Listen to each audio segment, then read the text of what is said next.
और ये सरकार आपके द्वार ये कार्यक्रम कोई नया कार्यक्रम नहीं है, ये सभी सरकारों ने पहले से चलाया है। काम ये करना नहीं चाहते क्योंकि जनमंच के नाम से उनको एक ही बात आती है कि उनको सामने जयराम ठाकुर दिखता है, भारतीय जनता पार्टी की खत्म कर रहे हैं। और 1 साल से ज़्यादा का कार्यकाल कांग्रेस पार्टी का जो बीत गया, अभी तक जमीनी स्तर पर हकीकत यह है कि एक भी कार्यक्रम इनका शुरू नहीं हो पाया है। और ये भी मुझे पूरा भरोसा है कि ये भी असफल कार्यक्रम है। हमारे साथ मौजूद है हिमाचल बीजेपी के प्रदेश अध्यक्ष राजीव बिंदल जी। हिमाचल प्रदेश के ऊना में बीजेपी की आज अहम बैठक हो जाने जा रही है। इस बैठक में क्या कुछ खास रहने वाला है, हमारे साथ बातचीत करने के लिए राजीव बिंदल जी मौजूद है। सर, आज की बैठक का मुख्य उद्देश्य क्या है? जी नमस्कार। भारतीय जनता पार्टी के 7 मोर्चे हैं और 7 मोर्चों के पदाधिकारियों की एक संयुक्त बैठक वो आज ऊना में होगी। हमारा फ्रंटल ऑर्गेनाइजेशंस अपने अपने वर्गों में जाकर के भारतीय जनता पार्टी के विस्तार के लिए काम करता है।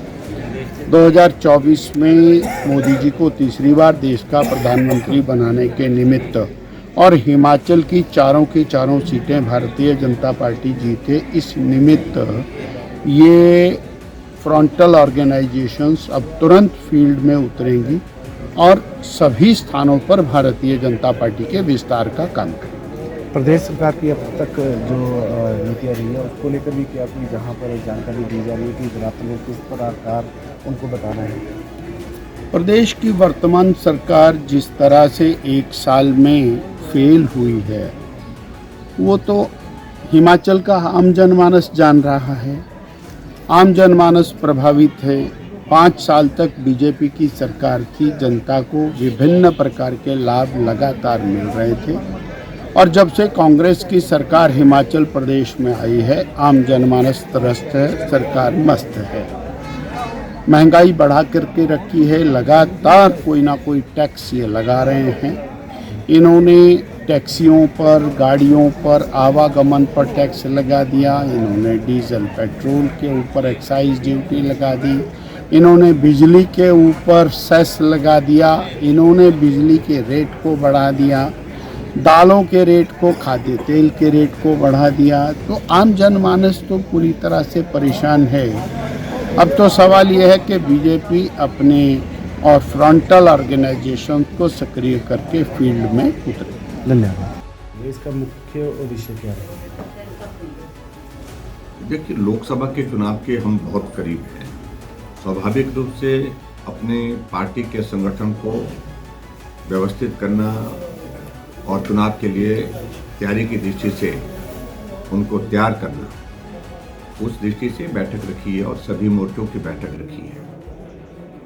और भारतीय जनता पार्टी में जितने भी हमारे मोर्चे हैं, चाहे युवा मोर्चा है, महिला मोर्चा है, अनुसूचित जाति मोर्चा है, चाहे वो ट्राइबल मोर्चा है, चाहे ओबीसी मोर्चा है, सभी के सब, चाहे किसान मोर्चा है, इनको असाइनमेंट दी गई है। उनको काम के करने के लिए टारगेट्स दिए गए हैं और उन टारगेट्स पर ये काम करते हैं।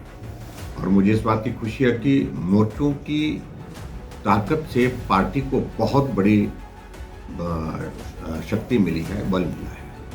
और आज हमारी पार्टी पूरे देश की नहीं, दुनिया की सबसे बड़ी पार्टी है। तो आज प्रमुख रूप से लोकसभा चुनाव के लिए मोर्चे किस प्रकार से अपने अपने मोर्चे पर खड़े होकर के पार्टी को मजबूत करने के लिए, पार्टी की जीत को सुनिश्चित करने के लिए काम करेंगे, इन सारी मुद्दों को लेकर के बात करेंगे। और मुझे इस बात की खुशी है कि बहुत उत्साह का माहौल पूरे देश भर में। अभी हाल ही में जो जिन राज्यों में चुनाव हुए थे, जिसमें 3 बड़े राज्य भारतीय जनता पार्टी ने जीते हैं, उस जीत के बाद सभी कार्यकर्ता उत्साह के साथ जुट गए हैं। और निश्चित रूप से मैं कहूँगा कि हिमाचल प्रदेश का योगदान नरेंद्र मोदी जी को तीसरी बार प्रधानमंत्री बनाने के लिए 100% यानी कि 4 की 4 सीटों पर भाजपा की जीत होगी। सर, हिमाचल सरकार द्वारा एक नया कार्यक्रम जो शुरू करने जा रही है, सरकार आपके द्वार, क्या कहना चाहेंगे इसको लेकर आप? देखिए, हमने जनमंच की शुरुआत की थी। वो कॉन्सेप्ट बहुत अलग तरह का था और ये सरकार आपके द्वार ये कार्यक्रम कोई नया कार्यक्रम नहीं है, ये सभी सरकारों ने पहले से चलाया था।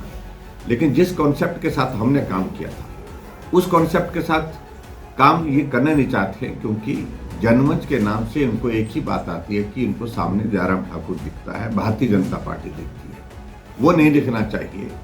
इसलिए उस योजना को बंद कर दिया गया, उस कार्यक्रम को बंद कर दिया गया। और इस कार्यक्रम के माध्यम से अल्टीमेटली शायद मुझे लगता है कि लक्ष्य तो वही है कि लोगों की समस्याओं का समाधान गांव में बैठ करके वहीं पर हो, उस बात को सुनिश्चित करने का है। लेकिन जनमंच एक बहुत बेहतरीन कार्यक्रम पूरे देश भर में किसी राज्य में नहीं इस प्रकार का कार्यक्रम था, जहां जनता खड़े होकर के माइक लगा करके अधिकारियों और मंत्रियों के सामने प्रश्न पूछती थी, मंत्री जवाब देते थे, अधिकारी जवाब देते थे और मौके पर काम का उनकी समस्या का समाधान होता था।